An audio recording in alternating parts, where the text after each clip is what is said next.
Corona মহামারী চলাকালীন সময়ে ভ্যাকসিনই ছিল একমাত্র ভরসা, কিন্তু সেই ভ্যাকসিনেও পার্শ্ব প্রতিক্রিয়ার খবর পাওয়া গেছে। ব্রিটিশ ফার্মাসিউটিক্যাল প্রতিষ্ঠান অ্যাস্ট্রাজেনেকা স্বীকার করেছে তাদের করোনা টিকায় পার্শ্ব প্রতিক্রিয়া আছে। শুধু তাই নয়, এরই মধ্যে বড় ধরনের সিদ্ধান্ত নিয়ে ফেলেছে প্রতিষ্ঠানটি।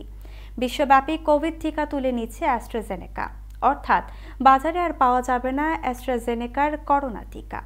এক বিবৃতিতে অ্যাস্ট্রাজেনেকা জানিয়েছে, করোনার ভ্যাকসিন আর তৈরি করা হচ্ছে না, এর সাপ্লাই বা বন্টনও হচ্ছে না।